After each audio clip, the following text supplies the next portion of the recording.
Hello plant lovers, Matthew in Melbourne, welcoming you back to my channel. I do post every week, so if you're interested, do hit subscribe and keep up with my adventures of growing orchids here in Melbourne that are either cool, cold or intermediate, and then the other odd interesting plant that I might be growing. And really, without any further ado, cast your eyes upon this beauty. Isn't it just amazing? Which is why I'm sitting on the stairs, because it's the best place in our rental house to show you quite how beautiful it is. This is a Miltassia. So yes, plant lovers, this week it's Miltassia 101 because I have got this amazing flower spike and one and two other spikes which are coming into bloom now, which is amazing. Now, let's get into some details then. Firstly, I am in Melbourne and I'll show you exactly where that is. Always difficult to be prescriptive about climate because in the US zoning regime, we are a 9B, I now discover, which is consistent for most of Southeast Australia, which consists of very different climatic areas, let me tell you. So I think to make it easier, we are known as a cool Mediterranean climate, which means hot, dry summers, which can also be wet and cool, but you know, and winters that don't freeze. And that is the thing. So all of which is relevant for Miltassia because I am growing this beauty outdoors.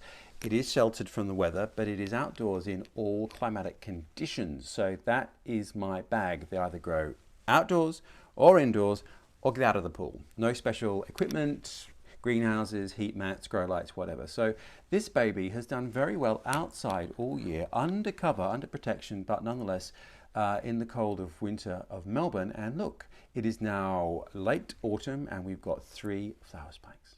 Let's talk about Miltassia, baby. Let's talk about you and me. It is one of those mega mixes between a Brassia and a Miltonia. Now the Miltassia is a warm, intermediate to warm growing species, as we know, that is endemic in Brazil. Brassia is common throughout other bits of South America, but none of them are particularly cold or cool. So it's interesting. I just read though that here in Melbourne, a lot of growers are growing Miltassia in unheated outside areas. And I thought, well, nothing ventured, nothing gained. Let's give it a good Aussie go. And here we are.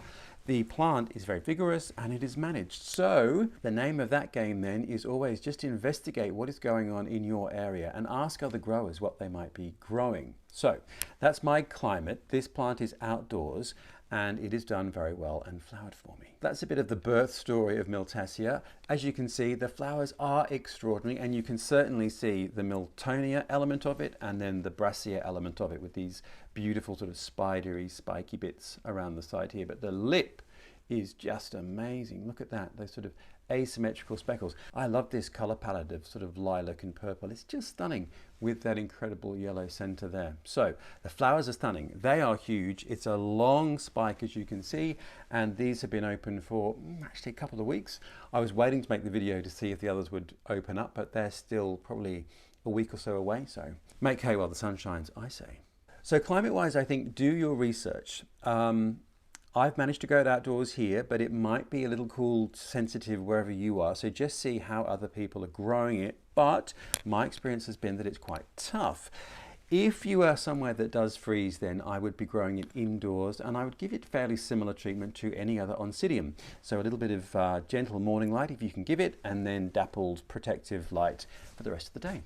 And that is exactly what mine gets. It gets some early morning sun and it gets some gentle late afternoon sun as well. Otherwise it gets fairly dappled shade, but you can still see a shadow over it if you pass your hand over it. So it's not the darker end of the spectrum, but it's certainly not the lighter end of the spectrum. I think that light aspect is quite important to trigger the flower spike. So this one was getting quite beautiful, gentle early morning light in summer, which has clearly triggered the flowering. So there you are. Now, as you can see, this is a vigorous plant and I have potted it in terracotta because I'm a terracotta pot kind of guy. They evaporate freely, which means the roots don't stay wet. The only thing with that is though, you've got to keep on top of watering of plants that are sensitive to drying out. Now you can see it's got quite rigorous pseudobulbs, but this is an orchid that doesn't want to dry out completely. So keep your eye on it if you've got it in a terracotta pot. But as you can see, going gangbusters. And this Miltassia is Lavender Kiss, Lavender Taffy. or whatever that means, but clearly it's lavender colored and that's beautiful. There are quite a few varieties of Miltassia, but not a huge number. There's not as many as there are, say, oncidiums, which have been hybridized till the cows come home, but there aren't a huge number of variants of this. So I'm pretty happy that I've managed to grow it, and I'm going to try and find a few that are significantly different in terms of the flower to this, but a lot of them are quite similar in terms of the color palette, so that I can see available in Australia anyway. Maybe where you are, there's more variety, but I'm definitely going to try and find another one because they are just stunning. Look at that. Okay, so we've looked at the pot. We can see how vigorous it is. Now, I have had this about a year, and as you can see, it is getting to the edge of its toleration of this pot. So I will probably repot this one in spring, but we'll see how we go. I want it to really fill the pot first before I repot it again. And as you can perhaps see, it is in a fairly loose media. Now, both of its parents, the Miltonia and the Brassia, are epiphytes, as lots of orchids are. Pretty same story then in terms of a loose draining mix, which you can aerate with perlite, with charcoal and a bit of sphagnum if you want towards the bottom, which I always do just to retain some moisture. So basically the same general orchid mix that you're using for an oncidium, a Miltonia, a Miltoniopsis, a Brassia, a Brasada, any of those types of orchids will do for this one. The only difference is, though, I think that this one is a little less tolerant of drying out, so just keep your eye on the water. Don't overdo it, of course, but don't let it dry out completely. Fertilizer-wise, I wouldn't say it's particularly heavy feeder. When I repotted it, I put in a couple of granules of a slow-release generic fertilizer, which I then do every spring. I also, in its growing season, so spring, summer, I'll give it a watering with a diluted seaweed-based fertilizer, which is about 1/8 of the recommended dose on the bottle for me. I don't want to overdo it. Flowering time then, it is late autumn now in Australia. The flower spike started to come up in late summer. It's taken quite a bit of time actually for the flowers to open, so clearly it's an autumn, early winter flower. I have heard it can flower twice in a year, like oncidium, so we'll see if mine does, and that is all about the growth. So let's look at the growth, shall we? As you can see, it produces pseudobulbs, ta-da, and then as you can see, it then produces new growths from the base of existing pseudobulbs and then out and out and out, very much like the growth habit of an oncidium. And as we can see, this is the flower spike here. And so this is the pseudobulb here that flower spike is coming from. And this is one that matured for me last year. And I have got a flower spike here, as you can see.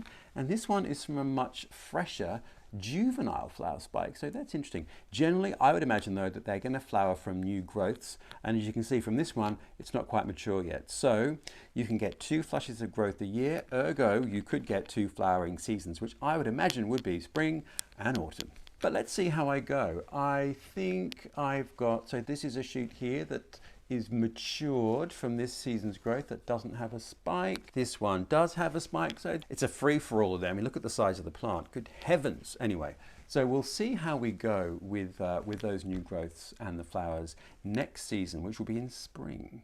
Vigor, look at this. Could you imagine a more vigorous plant if you tried? So you're going to need a large pot.